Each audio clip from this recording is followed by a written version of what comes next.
ஜெபமாய் கண்களை மூடி தேவ சமூகத்தில் நம்மை நாமே ஒப்பு கொடுத்து நம்மை அர்ப்பணித்து அல்லேலூயா பரிசுத்த ஆவியானவர் நம்மை நிழலிடும்படியாக அன்றைக்கு மரியாள் என்கிற கன்னிகையின் மேலே பரிசுத்த ஆவியின் பலன் அவள் மேல் வந்த பொழுது அவள் கர்ப்பம் தரித்து மனுஷகுமாரனை பெற்றெடுத்து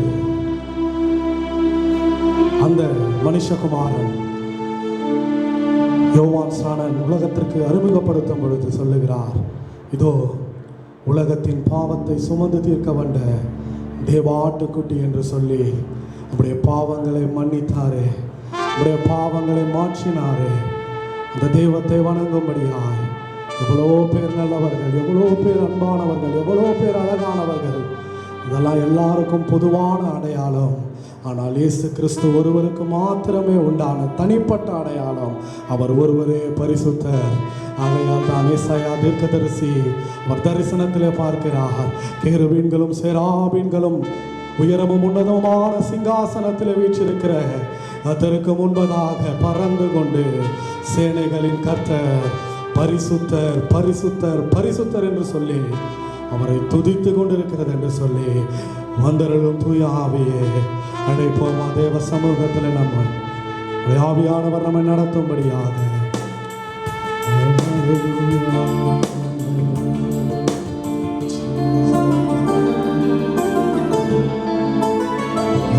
தங்களை மூடிக்கொண்டு பரிசுத்தாவியானவர்கள் சத்தியத்தில் வந்தருளும் தூய ஆவியே தந்தருளும் தேவ மகிமையே. வந்தருளும் தூய ஆவியே தந்தருளும் தேவ மகிமையே. கரங்களை உயர்த்தி கொண்டு ஆவியே தூய ஆவியே ஆவியே தூய ஆவியே. கரங்களை அசைத்துக் கொண்டு சொல்லுவாங்க, ஆவியே ஆவியே தூய ஆவியே ஆவியே தூய ஆவியே. வழிகாட்டும் வழிகாட்டும் தூய ஆவியே வழி நடத்தும் தூய ஆமென். பரிசுத்த ஆவியானவர் அவர் சகல சத்தியத்தில் நம்மை வழி நடத்துவார் என்று சொல்லி இயேசு கிறிஸ்து சொன்ன அந்த வார்த்தைகள் இந்த நாளிலே நம் மத்தியிலே நிறைவேறும்படியாய் அழைப்போமே. கரங்களை உயர்த்தி ஆவியே தூய ஆவியே ஆவியே தூய ஆவியே ஆவியே தூய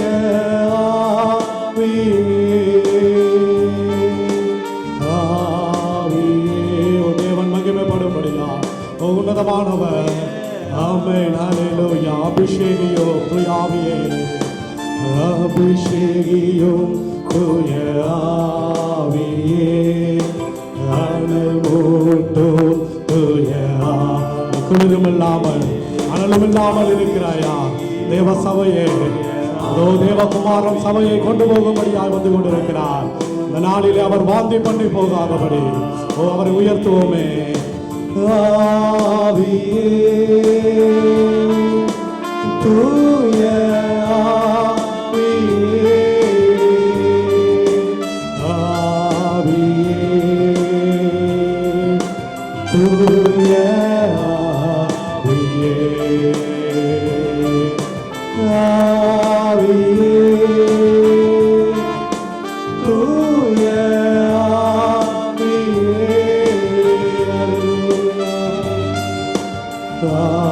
ஆவியே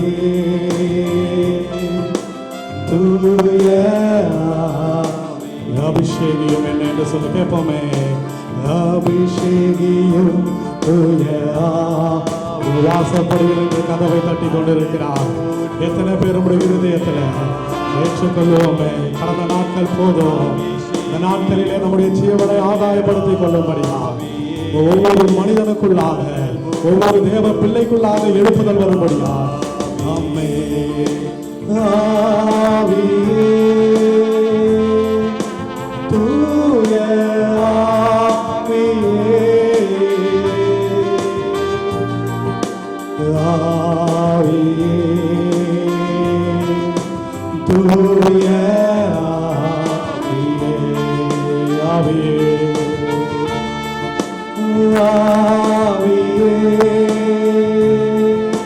தூய ஆவியே ஆவியே ஆவியே தூய ஆவியே.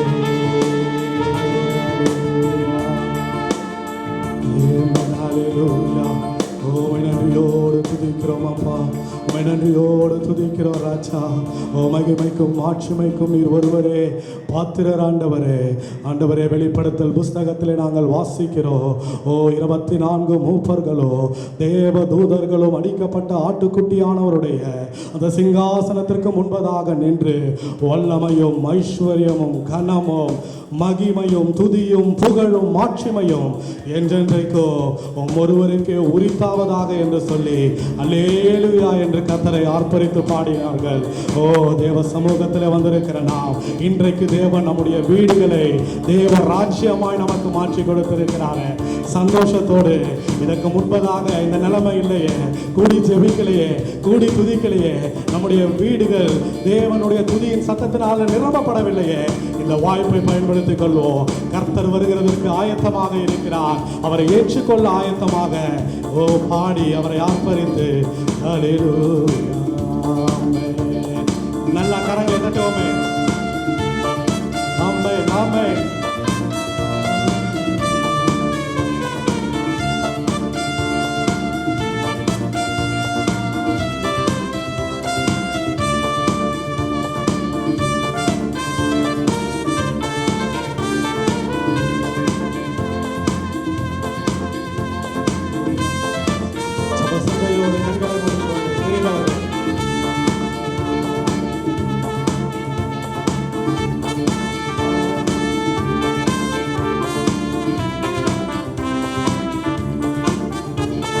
மகிமை மாட்சிமை நிறைந்தவரே மகிழ்வுடன் தொழுதிடுவோம். மகிமை மாட்சிமை நிறைந்தவரே மகிழ்வுடன் தொழுதிடுவோம். பரிசுத்த தேவனாம் இயேசுவை பணிந்தே தொழுதுவோம். பரிசுத்த தேவனாம் இயேசுவை பணிந்தே தொழுதுவோம். மகிமை மாட்சிமை நிறைந்தவரே மகிழ்வுடன் தொழுதிடுவோம். மகிமை மாட்சிமை நிறைந்தவரே மகிழ்வுடன் தொழுதிடுவோம். உன்னத தேவன் நீரே, ஞானம் நிறைந்தவரே. உன்னத தேவன் நீரே, ஞானம் நிறைந்தவரே. முழங்கால் முழங்கால் யாவுமே பாய் மடங்கிடுதே. முழங்கால் யாவுமே பாய் மடங்கிடுதே. உயர்ந்தவரே உயர்ந்தவரே கரங்களை உயர்த்திக் கொண்டு ஆமென் ஆமென் என்றும் தொழுதிடுவோம். உயர்ந்தவரே சிறந்தவரே என்றும் தொழுதிடுவோம். மகிமை மகிமை மாட்சிமை நிறைந்தவரே மகிழ்வுடன் தொழுதிடுவோம். மகிமை மாட்சிமை நிறைந்தவரே மகிழ்வுடன் தொழுதிடுவோம். பரிசுத்த தேவன் பரிசுத்த தேவன் நீரே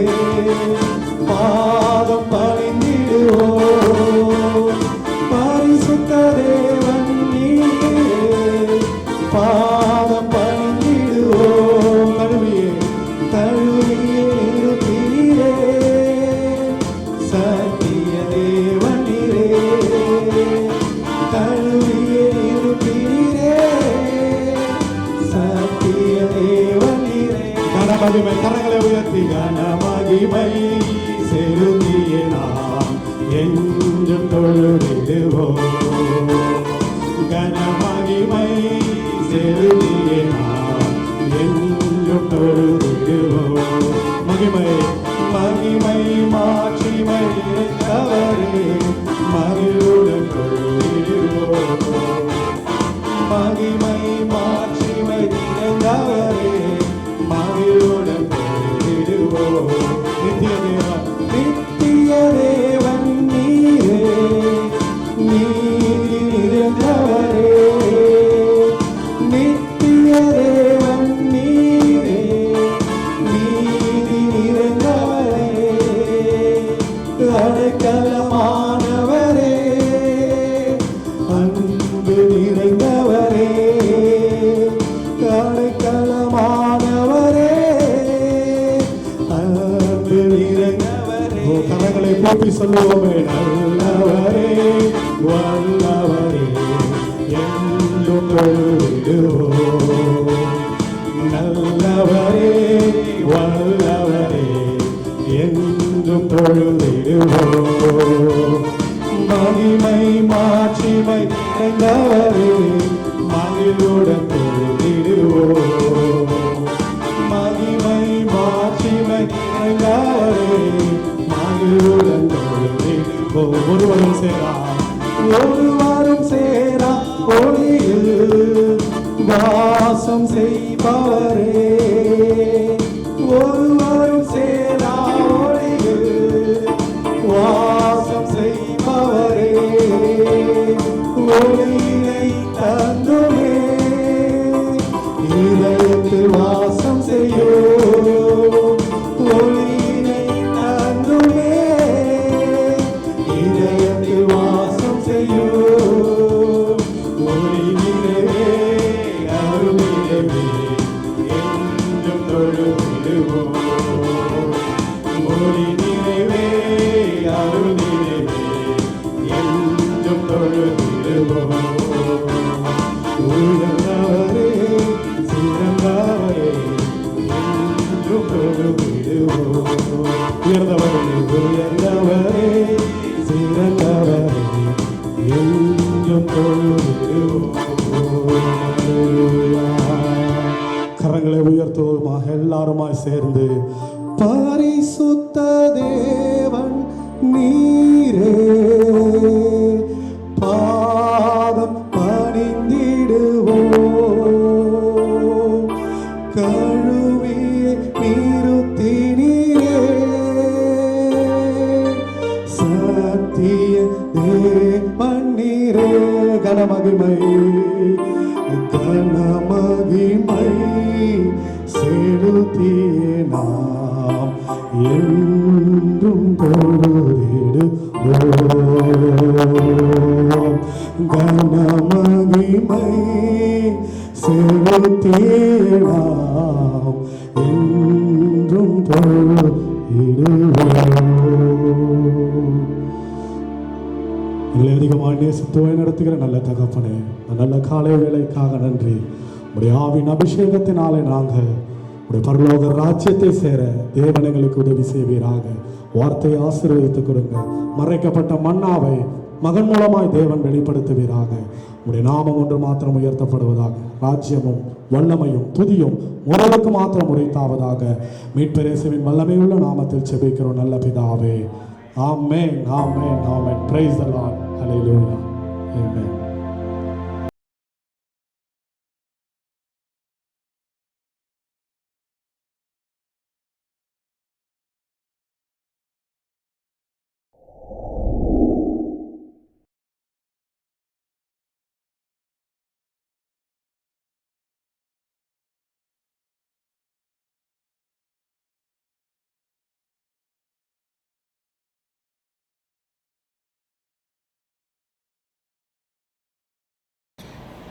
Greetings to you all in the wonderful name of our Lord and Savior Jesus Christ.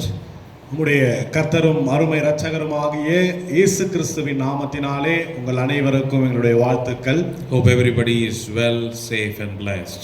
நீங்கள் எல்லாருமாக பாதுகாப்போடு கூட நன்றாய் இருக்கிறீர்கள் என்று சொல்லி நான் விசுவாசிக்கிறேன். I'm happy to see you through this online platform one more time and bringing the word of God to you directly to your houses. மீண்டுமாய் இந்த ஆன்லைன் வழித்தளம் மூலமாக உங்களை ஒரு விசை கூட சந்திப்பதிலே நான் சந்தோஷமும் மகிழ்ச்சியும் அடைகிறேன்.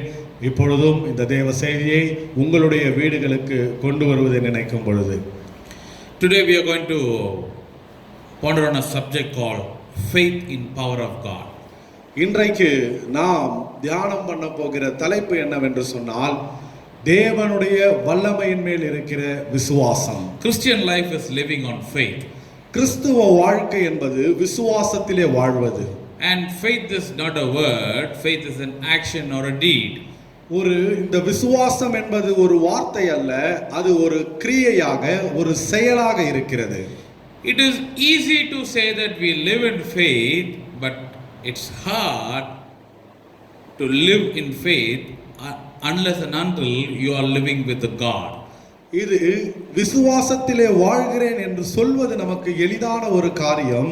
ஆனால் அந்த விசுவாசத்திலே நாம் வாழ வேண்டும் என்று சொன்னால் தேவனோடு கூட இருக்காத பட்சத்தில் அது மிகவும் கடினமாய் மாறும். When everything goes normal, yes, we all say, oh, I live in faith, I trust and depend on God. எல்லாம் இயல்பாக நம்முடைய வாழ்க்கையிலே சென்று கொண்டிருக்கும் பொழுது நாம் சொல்ல முடியும், ஆமாம், நான் விசுவாசத்திலே வாழ்ந்து கொண்டிருக்கிறேன், நான் தேவனை நம்புகிறேன் என்று சொல்லி. Our faith life will be challenged when everything goes out of control. நம்மளுடைய விசுவாச வாழ்க்கைக்கு சவால் எப்பொழுது வருகிறது என்று சொன்னால் நம்முடைய வாழ்க்கையிலே அது கட்டுப்பாட்டை இழந்து போகும் பொழுது. We read in the book of Hebrews chapter 11 verse 1, there we see the definition of faith. எபிரேயர் 11ஆம் அதிகாரம் 1ஆம் வசனத்தை வாசிக்கும் பொழுது விசுவாசத்திற்கான விளக்கம் நமக்கு அங்கு கொடுக்கப்பட்டிருக்கிறது. The writer says faith is the substance of the things hoped for and evidence of things not seen. அதை எழுதுகிறவர் இப்படியாக எழுதுகிறார், விசுவாசமானது நம்பப்படுகிறவைகளின் உறுதியும் காணப்படாதவைகளின் நிச்சயமுமாய் இருக்கிறது என்று சொல்லி. It's a substance of things hoped for. அது நம்பப்படுகிறவைகளின் உறுதி என்று சொல்லி. And evidence of things have not seen. காணப்படாதவைகளின் நிச்சயமாய் இருக்கிறது. You can't say by see. No, when you see, we don't see something. That is when you say that, yes, I trust and believe my Lord is going to do that for me. ஒரு காரியத்தை நீங்கள் காணவே இல்லை, அப்பொழுதுதான் நீங்கள் சொல்லுகிறீர்கள், என்னுடைய தேவனை நான் நம்புகிறேன், அவர் எனக்கு உதவி செய்வார் என்று சொல்லி. See, dear friends, dear brethren, we have to understand the life of faith is trusting on God. சகோதரனே, பிரியமான சகோதரியே, நாம் ஒரு காரியத்தை புரிந்து கொள்ள வேண்டும். இந்த விசுவாச வாழ்க்கை என்பது தேவனை நம்புகிறதில் தான் இருக்கிறது. Today we live in a situation where our faith has been challenged. இன்றைக்கும் நம்முடைய விசுவாசத்திற்கே சவால் விடுகிற ஒரு சூழ்நிலையில் நாம் வாழ்ந்து கொண்டிருக்கிறோம். Those all who said that we live in faith, are we really living in faith? Are we depending on others to help us? யாரெல்லாம் நான் விசுவாசத்திலே வாழ்ந்து கொண்டிருக்கிறேன் என்று சொல்லுகிறோமோ, நாம் நிச்சயமாகவே விசுவாசத்தில் தான் இந்த சூழ்நிலையில் வாழ்ந்து கொண்டிருக்கிறோமா அல்லது பிறரை சார்ந்து வாழ்ந்து கொண்டிருக்கிறோமா? Are we trusting in God or are we running out to somebody for help? நாம் தேவனை விசுவாசித்துக் கொண்டிருக்கிறோமா அல்லது யாராவது எனக்கு உதவி செய்வார் என்று அவர்கள் பின்பதாக ஓடிக்கொண்டிருக்கிறோமா? Oh, somebody is there to help me. Oh, he will help me. Are you just waiting for that? யாரோ ஒருவர் இருக்கிறார், அவர் எனக்கு உதவி செய்வார், அப்படி நீங்கள் காத்துக் கொண்டிருக்கிறீர்கள். Or else you are grumbling against people who are having money or whatever they have. Oh, having so much they are not helping us. யாராவது ஒரு மனிதன் நல்ல பணம் வைத்துக் கொண்டிருக்கிறார், அவர் எனக்கு உதவி செய்ய மாட்டுகிறார் என்று சொல்லி நீங்கள் புலம்பிக் கொண்டிருக்கிறீர்களா? Dear friend, this is a time that you have to show that you are living in faith. பிரியமான நண்பர்களே, இந்த நேரம் தான் சரியான நேரம் நீங்கள் உங்கள் விசுவாச வாழ்க்கையை காட்டுவதற்கு. Yes, it's been almost near 2 months and still the Lord is good and He is the provider God. ஏறக்குறைய இது 2 மாதங்கள் ஆகிவிட்டது. ஆனாலும் கர்த்தர் நல்லவராய் இருக்கிறார். அவர் நம்மை போஷித்துக் கொண்டிருக்கிறார். That is why I said the topic today is that faith in power of God. அதனால் தான் நான் இன்றைக்கு சொன்னேன், இன்றைய தலைப்பு என்னவென்று சொன்னால் தேவனுடைய வல்லமையிலே இருக்கிற விசுவாசம். See, we have faith, but do we really have faith in the power of God? நமக்கு விசுவாசம் இருக்கிறது, ஆனால் தேவனுடைய வல்லமையின் மேல் நமக்கு விசுவாசம் இருக்கிறதா? Do we think that okay, my God is all sufficient to take care of me, to provide me, to protect me and to give all the necessities in my life? நீங்கள் உங்களுடைய வாழ்க்கையிலே என் தேவன் எனக்கு எல்லாவற்றுக்கும் போதுமானவர், அவர் என்னை பாதுகாக்கிறவர், அவர் என்னை போஷிக்கிறவர், என் வாழ்க்கையினுடைய எல்லா தேவைகளையும் அவரே சந்திக்கிறவர் என்கிற விசுவாசம் உங்களுக்கு இருக்கின்றதா? Let us turn to 1 Corinthians chapter 2. நாம் நம்முடைய வேத புத்தகங்களை 1 கொரிந்தியர் 2ஆம் அதிகாரத்துக்கு நேராய் திருப்பிக் கொள்ளலாம். In verse 5 in in English Bible and verse 4 in Tamil Bible. 4ஆம் வசனம் தமிழ் வேதாகமத்திலே, 5ஆம் வசனம் ஆங்கில வேதாகமத்திலே. 1 Corinthians chapter 2 verse 5. 1 கொரிந்தியர் 2ஆம் அதிகாரம் 4ஆம் வசனம். That your faith should not be in the wisdom of man but in the power of God. உங்கள் விசுவாசம் மனுஷருடைய ஞானத்தில் அல்ல, தேவனுடைய பலத்தில் நிற்கும்படிக்கு. Let me read it again to you. நான் மீண்டுமாய் அதை உங்களுக்கு வாசிக்கிறேன். Hope everybody has your pen, your notebook, your Bible ready with you. உங்களோடு கூட உங்களுடைய வேத புத்தகமும் ஒரு குறிப்பேடும் ஒரு எழுதுகோலும் இருக்கும் என்பதை நான் See, விசுவாசிக்கிறேன். when we come to the church, நாம் சபைக்கு வரும் பொழுது we come with all reverence, we come with all dignity, and we come before the Lord because we know that the presence of the Lord is here. நாம் தேவனுக்கு முன்பதாக வரும் பொழுது எல்லா கனத்தோடு வருகிறோம், எல்லா விதமான பயபக்தியோடு கூட ஒழுங்கோடு கூட வந்து கொண்டிருக்கிறோம். ஏனென்றால் தேவ பிரசன்னம் இங்கு இருக்கிறது என்று சொல்லி நாம் நினைக்கிறோம். No, I'm saying when we come to the presence of, when we come to church, நாம் தேவாலயத்திற்கு வரும் பொழுது. but when you are nowadays you are sitting in your houses and watching it online. ஆனால் இப்பொழுதோ நீங்கள் உங்கள் வீடுகளிலே இருந்து ஆன்லைன் மூலமாக இதை பார்த்து கொண்டிருக்கிறீர்கள். You might be saying that I'm not coming to church, no pastor is seeing me, no member of the church is seeing me. No, even today you have to take the same reverence when you are sitting before the presence of God, because God is watching you. இன்றைக்கு நீங்கள் சொல்லலாம், நான் வீட்டில் தானே இருக்கிறேன், என்னை பார்ப்பதற்கு என் போதகர் இல்லையே, என்னுடைய சபை அங்கத்தினர் இல்லையே, என்னை பார்ப்பதற்கு யாருமே இல்லையே என்று சொல்லலாம். ஆனால் ஒரு காரியத்தை நினைவில் வைத்துக் கொள்ளுங்கள், நீங்கள் அதே கனத்தோடு கூட அதே ஒழுங்கோடு கூட இந்த ஆராதனையிலும் கலந்து கொள்ள வேண்டியது கட்டாயமா இருக்கிறது. ஏனென்று சொன்னால் உங்களை தேவன் பார்த்து கொண்டிருக்கிறார். You came to the church well dressed, not to show to other people, because when you come into the presence of God you should be neat, tidy and clean. நாம் சபைக்கு வரும் பொழுது நன்றாக ஆடை அணிந்து கொண்டு வருகிறோம். ஏனென்றால் நான் நன்றாக ஆடை அணிந்து கொண்டிருக்கிறேன், என்னுடைய ஆடம்பரத்தை பிறருக்கு காண்பிப்பதற்காக அல்ல. நாம் தேவ சமூகத்திற்கு போகும் பொழுது அதற்கு நான் ஒரு ஒழுங்கும் கிரமமாக வர வேண்டும் என்பதற்காக. When you are supposed to meet the most high God, you should be in an appropriate way. நீங்கள் உன்னதமான தேவனை சந்திக்க வேண்டும் என்று சொன்னால் அதை சரியான வழியிலே தான் தேட வேண்டும். Okay, let us go to the word of God. நாம் தேவ வசனத்துக்கு நேராய் கடந்து செல்லலாம். 1 Corinthians chapter 2 verse 5. 1 கொரிந்தியர் 2ஆம் அதிகாரம் 4ஆம் வசனம். And Paul says here that your faith should not be in the wisdom of man but in the power of God. Pavul எழுதுகிறார் இந்த இடத்திலே, உங்கள் விசுவாசம் மனுஷருடைய ஞானத்தில் அல்ல, தேவனுடைய பலத்தில் நிற்கும்படிக்கு. Paul is stating two things here. Pavul இந்த இடத்திலே 2 காரியங்களை குறித்து பேசுகிறார். He says you should have faith. அவர் சொல்லுகிறார், உங்களுக்கு விசுவாசம் இருக்க வேண்டும். But where is your faith on? Is it on the knowledge, wisdom of human or on the power of God? ஆனால் உங்கள் விசுவாசம் எதில் இருக்கிறது?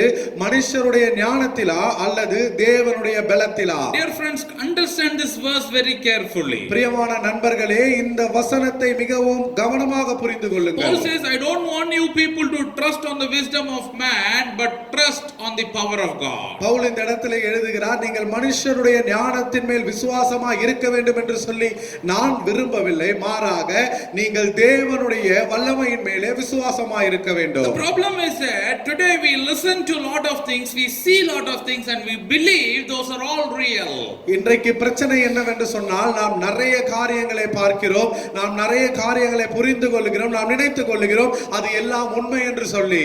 Because we don't see the power of God in our life, then we don't believe and trust in it. நாம் தேவனுடைய வல்லமையை நம்முடைய வாழ்க்கையில் பார்க்காததன் நிமித்தமாக அதை நம்பவோ விசுவாசிக்கவோ அல்லாமல் போகிறது. Faith is something that we read, we are not going to see it, but we trust and believe and we receive it from the Lord. விசுவாசம் என்பது முன்பதாக வாசித்த வண்ணமாக அதை நம்மால் பார்க்க முடியாது, ஆனால் அதை நாம் நம்பி ஏற்றுக்கொண்டு தேவனிடத்திலிருந்து பெற்றுக்கொள்ளுகிற ஒரு காரியம். Oh, we read in the book of 1 Samuel when Hannah came to the presence of God, she was a barren woman, she did not have a child. நாம் வாசிக்கிறோம் 1 சாமுவேல் புத்தகத்திலே அன்னா அவர்கள் தேவ சமூகத்திலே வரும் பொழுது அவள் மலடியா இருந்ததனாலே அவளுக்கு பிள்ளை பாக்கியம் இல்லாமல் இருந்தாள். She came into the temple of God, Hannah prayed her heart out. அவள் தேவனுடைய ஆலயத்திற்கு வந்து தன்னுடைய இருதயத்தை பொழிந்து அவள் ஜெபித்துக் கொண்டிருக்கிறாள். The scripture says she was no more sad after that. வசனம் சொல்லுகிறது அவள் அதற்கு பின்பதாக துக்கமுகமாய் இருக்கவில்லை என்று சொல்லி. Does it mean that she immediately got pregnant when she prayed? அப்படி என்று சொன்னால் அவள் ஜெபித்த உடனே அவள் கர்ப்பவதி ஆகிவிட்டாளா? No, she believed the power of God and she believed her prayers will be answered. ஆனால் அப்படி அல்ல, மாறாக அவள் தேவனுடைய வல்லமையை அவள் விசுவாசித்தாள், அவளுடைய ஜெபம் பதிலளிக்கப்படும் என்று சொல்லி. Even in the ministry of Jesus Christ we say, when Jesus said go, the person will be healed. Even நம்மளுடைய இயேசு கிறிஸ்துவினுடைய ஊழியத்திலே கூட நாம் இதை பார்க்க முடியும். அவர் சொல்லுகிறார், நீ போகலாம், அவள் சொஸ்தமானாள் என்று சொல்லி. What does that mean? The word of God, the power of God will do miracles when you trust and believe on it. தேவனுடைய வல்லமை அதிசயங்களை செய்யும் நீங்கள் அதை நம்பும் பொழுது, விசுவாசிக்கும் பொழுது. Oh, the Corinthian church was like contemporary people over there. They were so rich and everything was there in the church. இந்த கொரிந்து சபை எனப்படுவது அது இருக்கிற அந்த பட்டணமாகப்பட்டது, அது ஒரு சமகாலத்தோடு ஒப்பிடுகிற ஜனக்கூட்டம் போல இருக்கிறது. அவர்கள் எல்லாரும் ஐஸ்வர்யவான்களாய் நல்ல சௌகரியமான வாழ்க்கை வாழ்ந்து கொண்டிருந்தார்கள். Paul speaks about the pressure, the struggle and also the problems of the church there.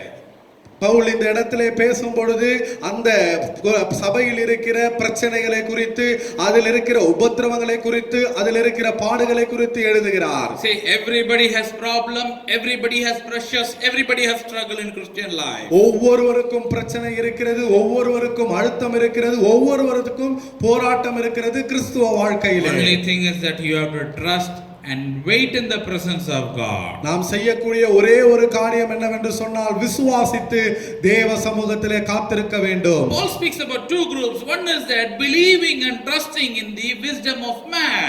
Pavul இரண்டு விதமான குழுக்களை குறித்து இந்த இடத்திலே பேசுகிறார். முதலாவது குழு மனுஷருடைய ஞானத்தை விசுவாசிக்கிறது. What is that? Having faith in the wisdom of man? மனுஷனுடைய ஞானத்திலே விசுவாசமாய் இருக்கிறது என்று சொன்னால் தான் என்ன?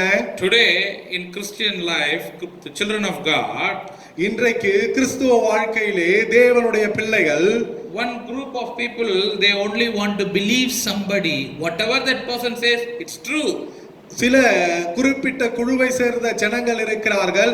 அவர்கள் யாரோ ஒரு மனிதனை நம்ப முயற்சிக்கிறார்கள். அவர் எதெல்லாம் சொல்றாரோ அதெல்லாம் நம்புவார்கள். Oh, everybody has a group, everybody has a different kinds of group. இப்படி வித்தியாசமான குழுக்கள் எல்லாரும் இருக்கிறார்கள். And that group, they only listen to them, they only go to them, they don't want to be in the presence of God, they don't want to listen to the word of God. அவர்கள் அப்படிப்பட்டவர்கள் அந்த மனிதரை சார்ந்தே அவரிடத்திலே சென்று கொண்டிருக்க வேண்டும் என்று நினைப்பார்கள் அல்லாமல், அவர்கள் தேவனுடைய வசனத்தை தியானிப்பதோ, அவர்கள் தேவனுடைய பிரசன்னத்திற்கு போவதோ அவர்கள் தள்ளி விடுவார்கள். Dear friends, they will listen to whatever happening in the world, they say the situation and they will then say, oh, I trust in this, all these things. அவர்கள் இந்த சூழ்நிலையிலே என்னெல்லாம் நடந்து கொண்டிருக்கிறதோ, இந்த உலகத்தின் சூழ்நிலையை பற்றி சொல்லுவார்கள். அப்பொழுது அவர்கள், ஐயோ நான் இதை எல்லாம் நம்புகிறேன் என்று சொல்லுவார்கள். The word of God clearly says, have faith in the power of God. ஆனால் தேவ வசனம் நமக்கு தெளிவாக தெளிவாக சொல்லுகிறது, தேவனுடைய வல்லமையிலே விசுவாசமாயிருங்கள் என்று. Today we are going to take few incidents from the Bible where we could see the power of God doing greater things. இன்றைக்கும் நாம் ஒரு சில சம்பவங்களை வேதத்திலிருந்து பார்க்க போகிறோம். அந்த சம்பவங்களிலே தேவனுடைய வல்லமை எப்படி மகா பெரிய காரியங்களை செய்தது என்று சொல்லி. When I say about the power of God is capable of bringing nothing to something. தேவனுடைய வல்லமை என்று சொல்லும் பொழுது தேவனுடைய வல்லமை எப்படிப்பட்டது என்று சொன்னால் ஒன்றும் இல்லாமையிலிருந்து எல்லாவற்றையும் உண்டாக்கக்கூடியது. Oh, it brings the dead person to alive. அது மரித்த நபரை கூட உயிரோடு கூட கொண்டு வரும். Oh, when there is no road before you, everything is stuck, God will make a new way for you. உங்களுக்கு முன்பதாக பாதையே இல்லாத பொழுது நீங்கள் சிக்கி தவித்துக் கொண்டிருக்கும் பொழுது தேவன் உங்களுக்கு ஒரு வழியை உண்டாக்குவார். Oh, don't think that this kind of situation in this pandemic, everything is closed, I don't know what is going to happen. Trust and believe in the power of God. God will make a way for you. ஐயோ, சூழ்நிலை இப்படி இருக்கிறதே, இந்த கொள்ளை நோயிலே எல்லாமே அடக்கப்பட்டிருக்கிறதே, நான் என்ன செய்ய போகிறேன் என்று சொல்லி நீங்கள் ஏங்கி தவிக்க வேண்டாம். தேவனுடைய வல்லமையின் மேலே விசுவாசமாயிருங்கள். கர்த்தர் வழியை உங்களுக்கு திறக்க போகிறார். As a child of God, our priority is to trust God in situation. ஒரு தேவனுடைய பிள்ளையாய் என்னுடைய பிரதானமான காரியம் என்னவென்று சொன்னால், நான் சூழ்நிலைகளிலே தேவனுடைய வல்லமையை விசுவாசிப்பது. Don't get distracted by seeing today's problem.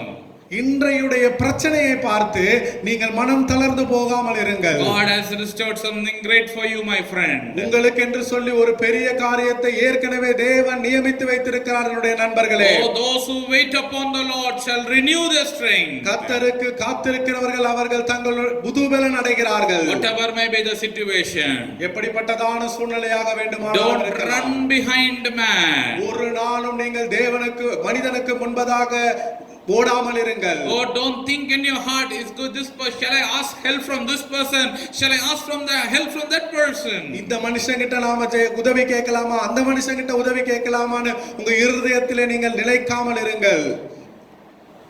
Our Lord Jesus is all capable of doing great wonders in your life. நம்முடைய கர்த்தராகிய இயேசு கிறிஸ்து உங்களுடைய வாழ்க்கையில எல்லா அற்புதங்களையும் செய்ய போதுமானவராய் இருக்கிறார். You always have to believe one thing.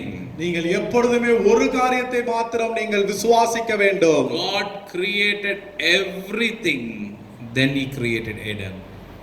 தேவன் எல்லாவற்றையும் சிருஷ்டித்த பின்பதாகத்தான் ஆதாமை சிருஷ்டிக்கிறார். Adam was created after God created everything. ஆதாம் எப்பொழுது சிருஷ்டிக்கப்படுகிறான் என்று சொன்னால் தேவன் எல்லாவற்றையும் சிருஷ்டித்த பின்பதாக. Adam was placed in a garden which God had already created. ஆதாமை தேவன் ஒரு தோட்டத்திலே வைக்கிறார். அந்த தோட்டம் ஏற்கனவே தேவனால் சிருஷ்டிக்கப்பட்டிருந்தது. Which means before you are born or formed, God has already prepared everything for you. அப்படி என்று சொன்னால் நீங்கள் பிறப்பதற்கு முன்பதாகவே, உருவாவதற்கு முன்பதாகவே உங்களுக்கு தேவையான எல்லாவற்றையும் தேவன் ஆயத்தப்படுத்தி வைத்திருக்கிறார். The whole Bible is filled with miracles. இந்த முழு வேதாகமமே அற்புதங்களால் நிறைக்கப்பட்டிருக்கிறது. When you read the Bible, when you read the word of God, it encourages you, it empowers you, and it brings a great impact on your life. நீங்கள் இந்த வேத வசனங்களை வாசிக்கும் பொழுதெல்லாம் இந்த வேத வசனம் உங்களை உற்சாகப்படுத்துகிறதா இருக்கிறது, உங்களை அதிகாரத்துக்குள்ளாக உங்களை கொண்டு போகிறதா இருக்கிறது, உங்கள் வாழ்க்கையை வழி நடத்துகிறது. According to time, let us see a couple of miracles that happen in the word of God. நாம் நேர குறைவின் நிமித்தமாக ஒரு 2 காரியங்களை மாத்திரம் வேதத்திலிருந்து தேவனுடைய வல்லமையினால் நடந்த அற்புதங்களை பார்க்க போகிறோம். Let us all turn to 2 Kings chapter 7. நம்முடைய வேத புத்தகங்களை 2 ராஜாக்கள் 7ஆம் அதிகாரத்துக்கு நேராய் நாம் திருப்பிக் கொள்ளலாம். Oh, we all know what had happened there. நமக்கு எல்லாருக்குமே அந்த இடத்திலே என்ன நடந்தது என்று சொல்லி நன்றாக தெரியும். If you are not read it, please read it again after the sermon is over.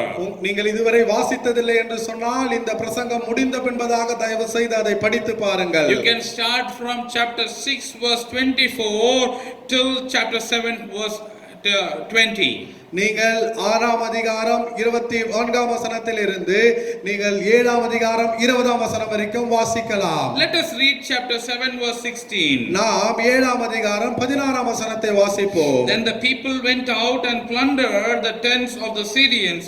So a seah of flour, fine flour was sold for a shekel, and 2 seahs of barley for a shekel, according to the word of the Lord. அப்பொழுது ஜனங்கள் புறப்பட்டு சீரியரின் பாளையத்தை கொள்ளையிட்டார்கள். கர்த்தருடைய வார்த்தையின்படியே 1 மரக்கால் கோதுமை மா 1 சேக்கலுக்கும் 2 மரக்கால் வார் கோதுமை 1 சேக்கலுக்கும் விற்கப்பட்டது. Before we get into this word, நாம் இந்த வசனத்திற்குள்ளாக செல்வதற்கு முன்பதாக I hope that everybody is reading the word of God and praying every day. நான் விசுவாசிக்கிறேன் நீங்கள் எல்லாருமே வேத வசனத்தை ஒவ்வொரு நாளும் வாசிக்கிறீர்கள், ஒவ்வொரு நாளும் ஜெபத்திலே இருக்கிறீர்கள் என்று சொல்லி. Don't only open on Sundays, come before the YouTube and just only listen and go and come back only next week. ஞாயிற்றுக்கிழமை மாத்திரம் இந்த யூடியூபுக்கு முன்பதாக வந்து வேத வசனத்தை திருப்பி வாசித்து கவனித்து கடந்து சென்று மீண்டுமாய் அடுத்த ஞாயிற்றுக்கிழமை வர வேண்டாம். Please read the word of God every day.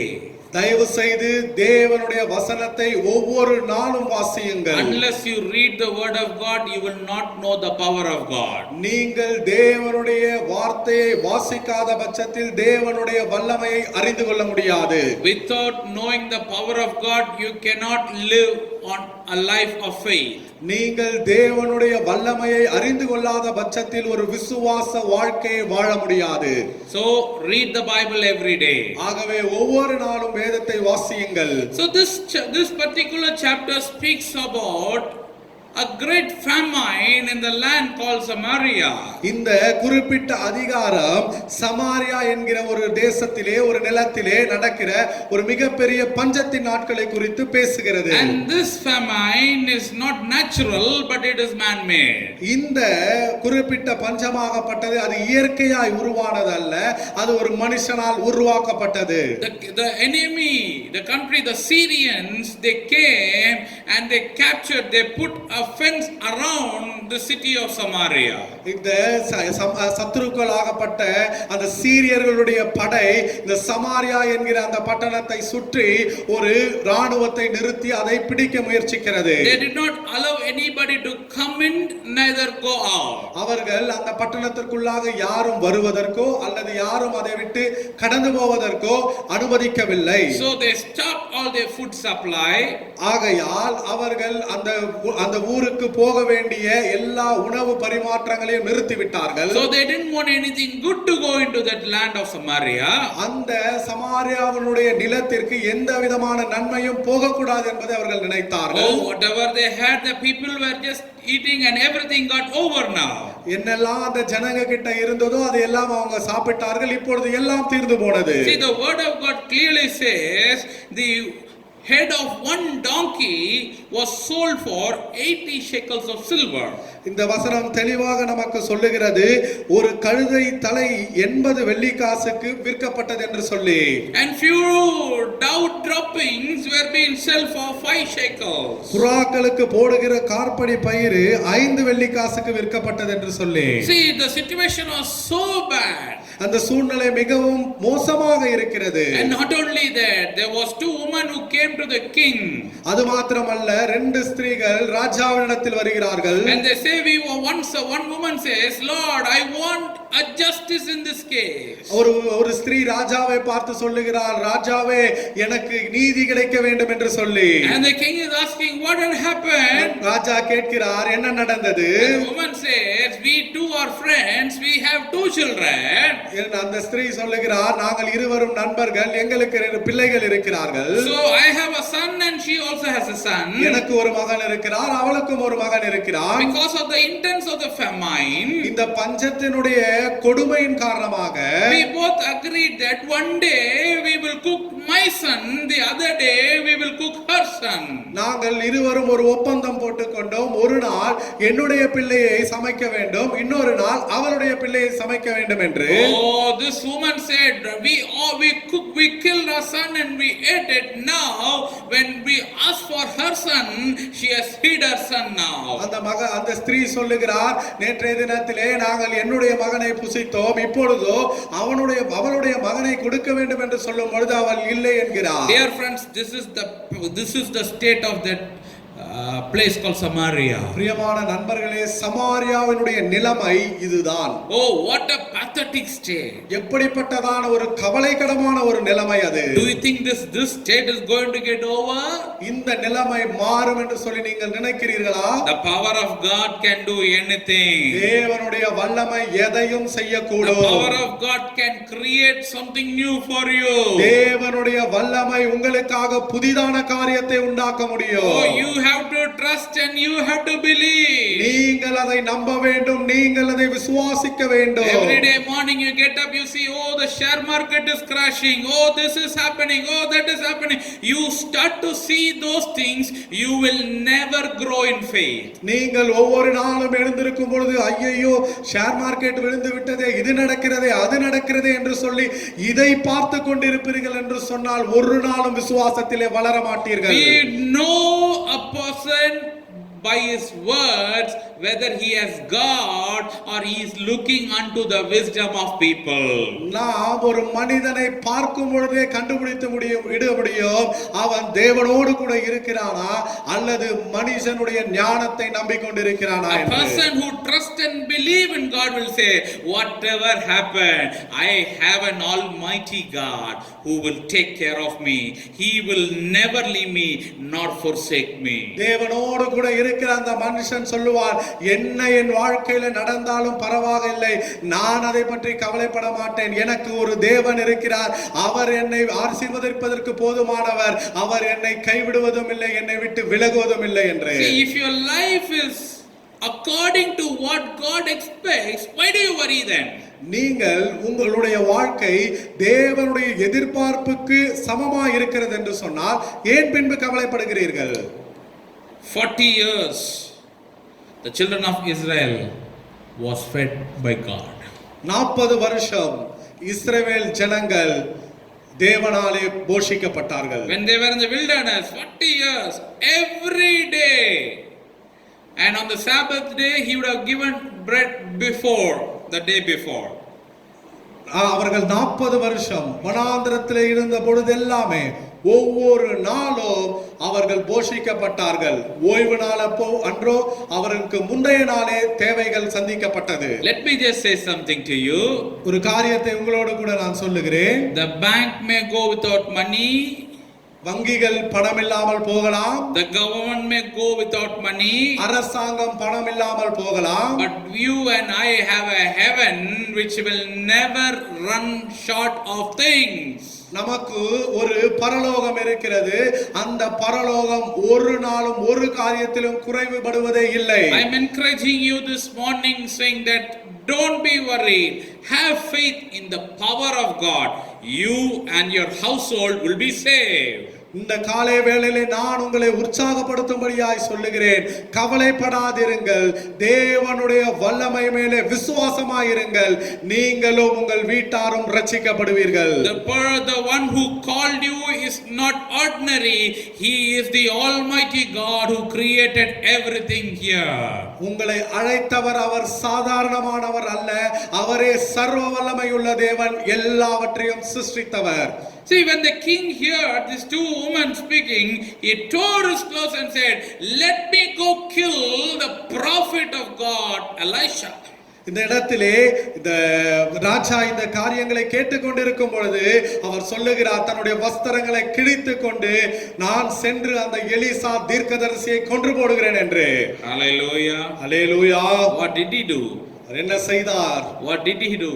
அவர் என்ன செய்தார்? He didn't do anything. அவர் எதுவும் செய்யவில்லை. The problem is that today when problem comes, people are angry with God. பிரச்சனை என்னவென்று சொன்னால், ஒரு சூழ்நிலை வரும் பொழுது ஜனங்கள் தேவன் மேலே கோபப்பட ஆரம்பிக்கிறார்கள். In good times we don't see God at all. நல்ல சூழ்நிலை இருக்கும் பொழுது நாம் தேவனை பார்ப்பதே இல்லை. We don't have time for prayer, we don't have time for church, we don't have time for anything. நமக்கு ஜெபிப்பதற்கு நேரம் இருக்காது, நமக்கு சபைக்கு நேரம் இருக்காது, நமக்கு எதுக்குமே நேரம் இருக்காது. Oh, we will be say, oh, very busy pastor, very busy. நாம் சொல்லுவோம், ஐயோ நான் ரொம்ப வேலையா இருக்கிறேன் பாஸ்டர், ரொம்ப வேலையா இருக்கிறேன். Now in the time of trouble you will say, God, why did you leave me? ஆனால் பிரச்சனை வரும் பொழுது நீங்கள் சொல்லுவீர்கள், தேவனே ஏன் என்னை கைவிட்டீர் என்று. Oh God, why did you leave me? யோ தேவனே ஏன் என்னை கைவிட்டீர். The other day I was talking to one of my friend. நான் அன்று ஒரு நாளிலே கூட எனக்கு இருக்கிற ஒரு நண்பரோடு கூட பேசிக் கொண்டிருந்தேன். And he is a pastor. அவர் ஒரு போதகராய் இருக்கிறார். He said this way. அவர் இப்படியாக சொல்லுகிறார். Earlier it was situation that we had to read the Bible to prepare sermons. முன்பதாக ஒரு சூழ்நிலை இருந்தது, நாம் வேதத்தை நாம் பிரசங்கம் எடுப்பதற்காக வாசிக்க வேண்டியதாக. Today we are reading Bible for our lives. ஆனால் இன்றைக்கோ நாம் நம்முடைய வாழ்க்கைக்காக வேதத்தை வாசித்துக் கொண்டிருக்கிறோம். Oh, why do we come closer to God? ஏன் நாம் தேவனோடு கூட கிட்டி சேர்ந்து கொண்டிருக்கிறோம்? Especially the elders in the church. அதுவும் முக்கியமாக சபையில் இருக்கிற மூப்பர்கள். Is it because you are in the ministry, you are coming, you are praying, or you are reading the Bible, or really with a heart of gratitude and love you are coming before the Lord? நீங்கள் தேவனுடைய ஊழியத்தை செய்து கொண்டிருக்கிறீர்கள், அதனால் வருகிறேன், நான் ஜெபிக்கிறேன், நான் வேதம் வாசிக்கிறேன் என்று சொல்லியிருக்கிறீர்களா, அல்லது உண்மையான ஒரு அன்பும் நன்றியும் நிறைந்த இருதயத்தோடு கூட செய்து கொண்டிருக்கிறீர்களா? See, it's easy when in your good times, if you are with the Lord, in this bad days the Lord will protect you, provide you, and He will lead you in a wonderful way. உங்கள் சந்தோஷமான நாட்களில் நீங்கள் தேவனோடு கூட இருந்திருந்தீர்கள் என்றால், இன்றைக்கு இப்படிப்பட்டதான ஒரு சூழ்நிலை வரும்பொழுது தேவன் நிச்சயமாக அவர் உங்களை பாதுகாப்பார், உங்களை போஷிப்பார், சகல வழிகளிலும் உங்களை நடத்தி செல்வார். Hallelujah. Hallelujah. Hallelujah. Hallelujah. You know where Elisha and the elders were sitting? இடத்திலே எலிசாவும் அந்த மூப்பர்கள் எந்த இடத்தில் இருந்தார்கள் தெரியுமா? They were not running here and there. They were sitting in their their house and they were with the Lord. அவர்கள் இங்கும் அங்குமாக ஓடிக்கொண்டில்லை, மாறாக அவர்கள் அவர்களுடைய வீடுகளிலே தேவ சமூகத்திற்கு முன்பதாக இருந்து கொண்டிருந்தார்கள். See, you have to see the power of God in your life, then only you can survive situations. நீங்கள் தேவனுடைய வல்லமையை உங்களுடைய வாழ்க்கையிலே பார்க்க வேண்டும், அப்பொழுதுதான் சூழ்நிலைகளை உங்களால் கடந்து போக முடியும். The situation of Samaria was very, very bad. இந்த சமாரியாவினுடைய சூழ்நிலை மிக மிக கொடிதாக இருந்தது. Mother eating their own child. தாய் தன் சொந்த பிள்ளையை சாப்பிடுகிறாள். Think about the situation, how it had been if the mother was killing her own son, and when the meat was boiling or whatever it is happening, how would have been the heart of the mother? எப்படி இருந்திருக்கும் அந்த சூழ்நிலை என்று சொல்லி நினைத்து பாருங்கள். ஒரு தாய் தன்னுடைய சொந்த பிள்ளையை வெட்டி அந்த சதைகள் கொதித்து கொண்டிருக்கும் பொழுதோ அல்லது அது தயாராகி கொண்டிருக்கும் பொழுதோ அவருடைய இருதயம் எப்படி இருந்திருக்கும் என்று சொல்லி. And when the plate was there and the meat was being provided on the plate, when she was eating, it is her own son. அந்த தட்டிலே அந்த இறைச்சி போடப்பட்டிருக்கும் பொழுது அந்த சூழ்நிலை எப்படி என்று சொன்னால் தன்னுடைய சொந்த பிள்ளையை அவள் சாப்பிட்டு கொண்டிருக்கிறாள்.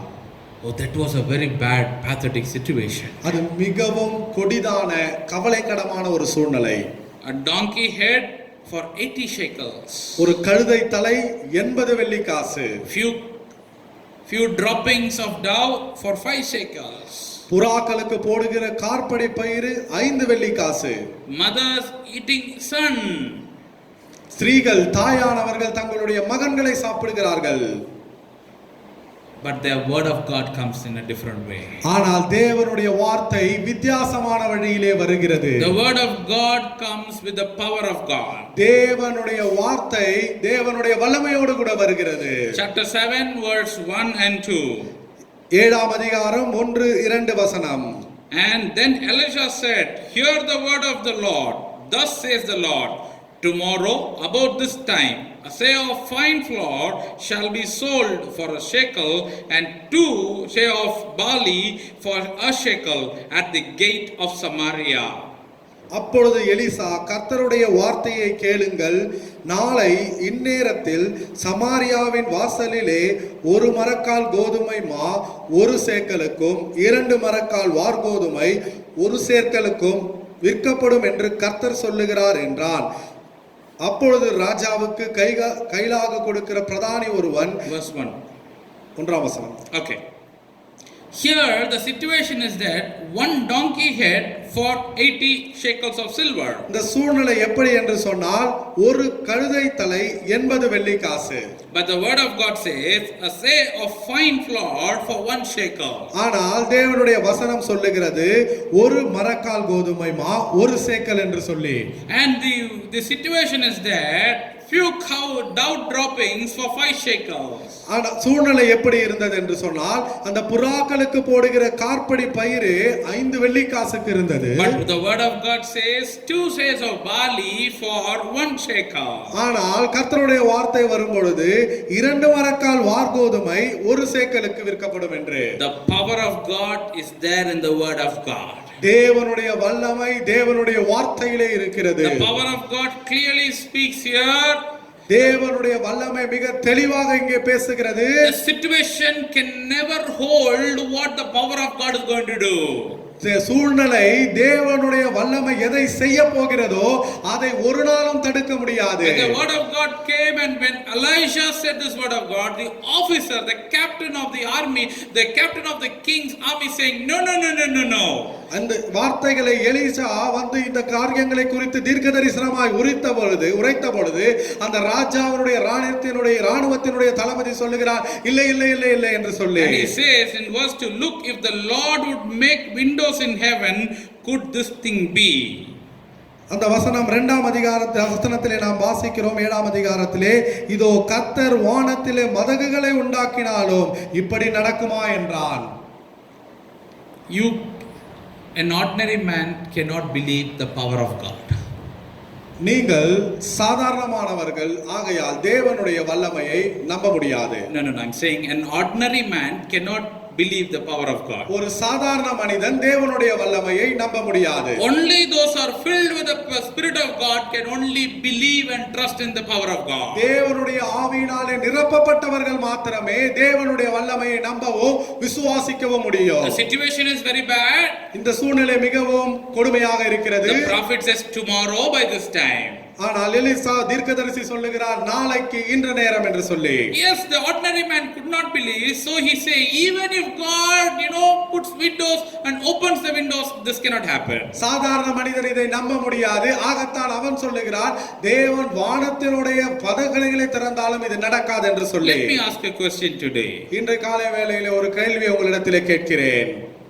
Are you looking unto the wisdom of man or the power of God? நீங்கள் மனுஷனுடைய ஞானத்தை பார்த்து கொண்டிருக்கிறீர்களா அல்லது தேவனுடைய வல்லமையா? If you are looking unto the power of God, then you are filled with the Holy Spirit. நீங்கள் தேவனுடைய வல்லமையை பார்த்து கொண்டிருக்கிறீர்கள் என்று சொன்னால் நீங்கள் பரிசுத்த ஆவியினால் நிரப்பப்பட்டிருக்கிறீர்கள். If you are seeing the situation, you are filled with the wisdom of men.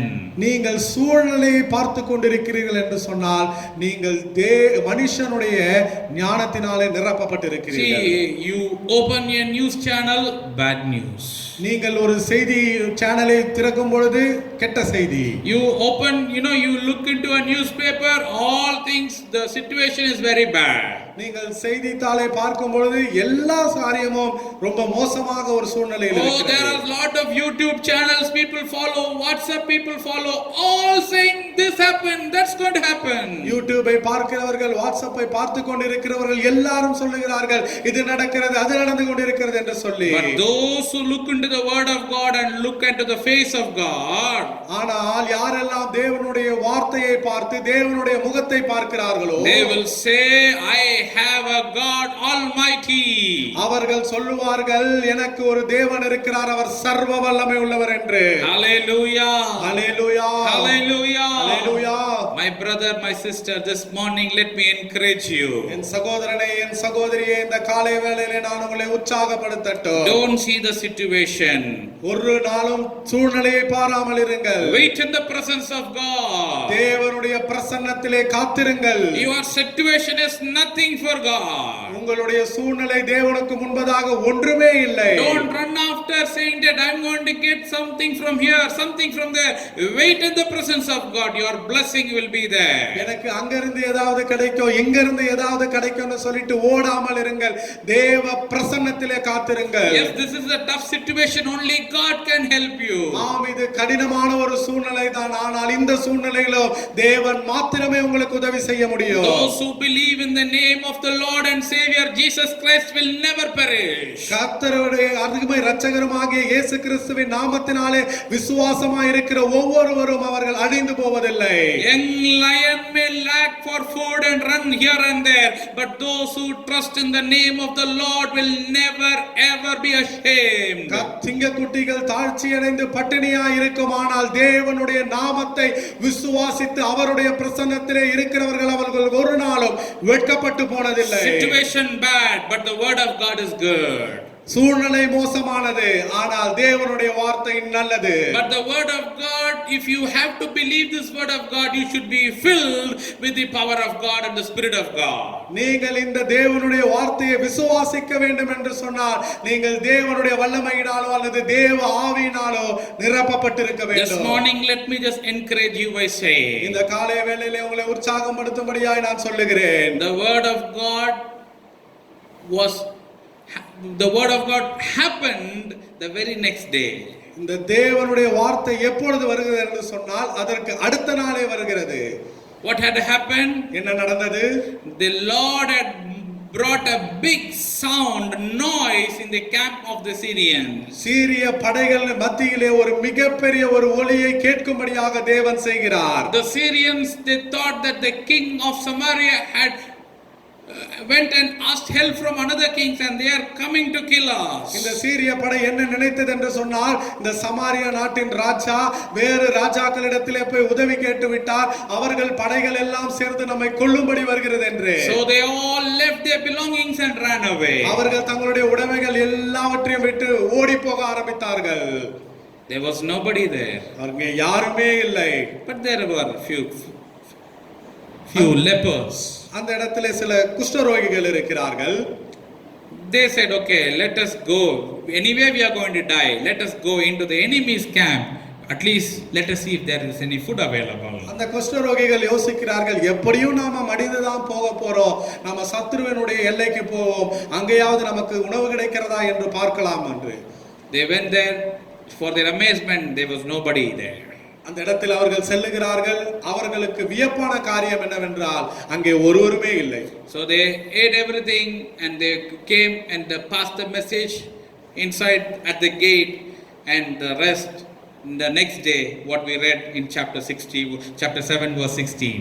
அவர்கள் சென்று அவர்கள் சாப்பிட்டு மீண்டுமாய் வந்து அங்கே நடந்த செய்தியை அந்த சமாரியாருடைய வாசத்திலே அவர்கள் சொன்ன பின்பதாக அங்கே நடந்த காரியத்தை தான் நாம் 7ஆம் அதிகாரம் 16ஆம் வசனத்திலே வாசிக்கிறோம். And same as the prophet's word said, the officer could only see but he couldn't enjoy because he fell down and the people trampled him to death. அந்த தீர்க்கதரிசி சொன்ன வண்ணமாக அந்த அதிகாரி அதை காணத்தான் முடிந்ததே தவிர அவனால் அதை சாப்பிட முடியவில்லை. அவன் கீழே விழுந்தான், ஜனங்கள் அவனை மிதித்து போட்டார்கள். Dear friends, பிரியமான நண்பர்களே, as we read in 1 Corinthians chapter 2 verse 5, நாம் வாசித்த வண்ணமாக 1 கொரிந்தியர் 2ஆம் அதிகாரம் 4ஆம் வசனத்திலே, that your faith should not be in the wisdom of men but in the power of God. உங்கள் விசுவாசம் மனுஷருடைய ஞானத்தில் அல்ல தேவனுடைய பலத்தில் நிற்கும்படிக்கு. Where is your faith today? உங்களுடைய விசுவாசம் எங்கே இருக்கிறது? Where is your faith today? விசுவாசம் எங்கே இருக்கிறது? Is it on what you see, what you hear? நீங்கள் பார்க்கிறீர்களே, நீங்கள் கேட்கிறீர்களே, அதன் மேல் உங்களுடைய விசுவாசம் இருக்கிறதா? Or else your faith is on the power of God, which you have not seen but you believe it will happen. ஆனால் அப்படி அல்லாமல் உங்களுடைய விசுவாசம் தேவனுடைய வல்லமையின் மேல் இருக்கிறதா? அதை நீங்கள் காணாமல் இருக்கிறீர்கள், ஆனால் நம்புகிறீர்கள் நடக்கும் என்று சொல்லி. Let me just share a testimony and close today's sermon. ஒரு சாட்சியை சொல்லி இந்த பிரசங்கத்தை நான் முடிக்கிறேன். One of our dear brothers நம்முடைய ஒரு நல்ல ஒரு சகோதரர் who lost his job very recently. மிக தற்காலிகமாக ஒரு மிக அருகாமை நேரத்திலே அவருக்கு தன்னுடைய வேலையை இழந்து போனார். But you know something? ஆனால் ஒரு காரியம் தெரியுமா? He was a very faithful brother. அவர் மிகவும் உண்மையான ஒரு சகோதரர். With his whole family he trusted the Lord. அவர் தன்னுடைய முழு குடும்பத்தோடு கூட தேவனை விசுவாசித்தார். In this time of pandemic, இந்த வாதை நோயின் நேரத்திலே, when everybody was losing their job, ஒவ்வொருவரும் தங்களுடைய வேலைகளை இழந்து கொண்டிருக்கிற சூழ்நிலையில், this brother and family who trusted in the Lord, he got a job, a well paid job. இந்த சகோதரர் அவருடைய குடும்பம் தேவன் மேல் விசுவாசம் வைத்ததினாலே அந்த சகோதரருக்கு கிடைத்த வேலையில் அவருக்கு நல்ல வருமானம் கிடைக்கிறது. Dear friends, let me just say something to you. பிரியமான சகோதரர்களே, ஒரு காரியத்தை உங்களிடத்திலே சொல்லுகிறேன். Don't blame the situation. நீங்கள் சூழ்நிலையை குறை சொல்லாமல் இருங்கள். Don't say, oh, because of this situation this is happening to me. இந்த சூழ்நிலை நிமித்தமாக இது நடந்து கொண்டிருக்கிறது என்று சொல்லாமல் இருங்கள். We have an almighty God who's above all situations. நமக்கு ஒரு சர்வ வல்லமை உள்ள தேவன் இருக்கிறார். அவர் சூழ்நிலைக்கும் அப்பாற்பட்டவர். He will never leave you nor forsake you. அவர் உங்களை ஒரு நாளும் விட்டு விலகுவதும் இல்லை, உங்களை கைவிடுவதும் இல்லை. Those who trust upon the Lord will never be ashamed. யாரெல்லாம் தேவனுடைய வல்லமையின் மேலே அவர்கள் சார்ந்திருக்கிறார்கள், அவர்கள் ஒரு நாளும் வெட்கப்பட்டு The போவதில்லை. Lord is my shepherd, I shall not be in want. கர்த்தர் என் மேய்ப்பராயிருக்கிறார், நான் தாழ்ச்சி அடையேன். Oh, the power of God will sustain me. தேவனுடைய வல்லமை என்னை நிலை நிற்க செய்யும். The power of God will lead me. தேவனுடைய வல்லமை என்னை வழி நடத்தும். The power of God will make me going. தேவனுடைய வல்லமை என்னை கடந்து போகும்படி செய்யும். Till the day that God wants me to be in this planet Earth, I will live a good life. இந்த பூமியிலே நான் இருக்க வேண்டும் என்று சொல்லி தேவன் நியமித்து வைத்திருக்கிற அந்த நாள் வரைக்கும் நான் நல்ல ஒரு போராட்டத்தை போராடுவேன். If I have a good relationship with God and obey the word of God, I do not need to be afraid of the situation. நான் தேவனோடு கூட நல்ல ஒரு உறவில் இருக்கிறேன், நான் தேவனுடைய வார்த்தைக்கு கீழ்ப்படுகிறேன் என்று சொன்னால் நான் சூழ்நிலையை பார்த்து ஒரு நாளும் பயப்பட வேண்டிய தேவையே இல்லை. Have faith in the power of God. தேவனுடைய வல்லமையிலே விசுவாசமாயிருங்கள். Let us close our eyes and pray. நாம் எல்லாருமாய் கண்களை மூடி ஜெபிக்கலாம். Father, we praise and thank you for this wonderful morning. தகப்பனே, இந்த அருமையான காலை வேளைக்காக உம்மை நன்றியோடு துதிக்கிறோம். Lord, thank you for your word that encourages us to believe and trust in your power, Lord. ஆண்டவரே, இந்த நாளிலே நீர் கொடுத்த உம்முடைய வார்த்தைக்காக நன்றி. உம்முடைய வல்லமையின் மேலே நாங்கள் நம்புவதற்கும் நாங்கள் விசுவாசிப்பதற்குமாக. The situation is bad, but we have a good God. சூழ்நிலை மோசமானதுதான், ஆனால் எங்களுக்கு ஒரு நல்ல தேவன் இருக்கிறார். And we trust and believe you, Lord. You are all capable of taking care of us, Lord. எங்களை எல்லா சூழ்நிலையிலும் நீர் கவனிப்பதற்கு போதுமானவர் என்பதை நாங்கள் நம்பி விசுவாசிக்கிறோம் ஆண்டவரே. Thank you, Jesus. நன்றி இயேசுவே. Thank you for choosing us. எங்களை தெரிந்தெடுத்ததற்காக நன்றி. Thank you for choosing us to be your children. உம்முடைய பிள்ளைகளாய் இருக்கும்படி எங்களை தெரிந்து கொண்டதற்காக நன்றி. Lord, it is not because of our capability or capacity that you have chosen us, just because of your grace, O Lord. ஆண்டவரே, எங்களுடைய பலத்தினாலோ எங்களுடைய தகுதியினாலோ நீர் எங்களை தெரிந்து கொள்ளவில்லை, மாறாக உம்முடைய கிருபையினாலே நாங்கள் தெரிந்து கொள்ளப்பட்டிருக்கிறோம். Lord, whoever is listening to this word, இந்த நாளிலே இந்த வார்த்தையை கேட்டுக்கொண்டு இருக்கிறவர் யாராக இருந்தாலும், whatever may be the situation, அவருடைய சூழ்நிலை எப்படிப்பட்டதாக இருந்தாலும், empower them to trust in your power, Lord. உம்முடைய வல்லமையை அவர்கள் நம்பும்படியாக அவர்களை கர்த்தர் நீர் நிரப்புவீராக. I pray and bless each and everybody. நான் ஜெபித்து ஒவ்வொருவரையும் ஆசீர்வதிக்கிறேன். As the great blessing which we saw and we read in 2 Kings chapter 7. நாங்கள் வாசித்த அந்த 2 ராஜாக்கள் 7ஆம் அதிகாரத்திலே வாசித்த அந்த ஆசீர்வாதத்தின் வண்ணமாக, Whatever was said, it had happened. எதெல்லாம் சொல்லப்பட்டதோ அதெல்லாம் நடந்தது. Thank you, Father. நன்றி தகப்பனே. You never lie. நீர் ஒரு நாளும் பொய் சொல்லுகிறதில்லை. And you have already said that you will take care of us. நீர் ஏற்கனவே சொல்லி இருக்கிறீர், நான் உங்களை பொறுப்பெடுத்துக் கொள்வேன் We என்று. trust and believe in you, Father. நாங்கள் உம்மை நம்பி விசுவாசிக்கிறோம் தகப்பனே. I pray for each and every family. நான் ஒவ்வொரு குடும்பத்திற்காக நான் ஜெபிக்கிறேன். Protect them. பாதுகாப்பீராக. Provide them. அவர்களை போஷிப்பீராக. Be with them. அவர்களோடு கூட இருப்பீராக. You are the Almighty God of Father. நீரே சர்வ வல்லமையுள்ள தேவன் தகப்பனே. Lord, we commit this time and these days into your hands. ஆண்டவரே, இந்த நேரத்தையும் இந்த நாட்களையும் உம்முடைய கரத்திலே ஒப்பு கொடுக்கிறோம். Be with us. எங்களோடு கூட இருப்பீராக. Let this situation, the COVID-19, the virus, diminish from this planet Earth. இந்த பூமியிலிருந்து இந்த சூழ்நிலை, இந்த COVID-19 கிருமி அது அழிந்து போவதாக. We pray and trust in your name. நாங்கள் உம்முடைய நாமத்திலே ஜெபித்து விசுவாசிக்கிறோம். Thank you, Father. நன்றி தகப்பனே. In Jesus' holy name we pray. இயேசுவின் பரிசுத்தமுள்ள நாமத்தில் நாங்கள் ஜெபிக்கிறோம். Amen. Amen. Amen. Amen. God bless you. God be with you. The Lord is in control. Don't worry about the situation. கர்த்தர் உங்களை ஆசீர்வதிப்பாராக. கர்த்தர் உங்களோடு கூட இருப்பாராக. தேவன் எல்லாவற்றையும் தன்னுடைய கட்டுப்பாட்டுக்குள்ளாக வைத்திருக்கிறார்.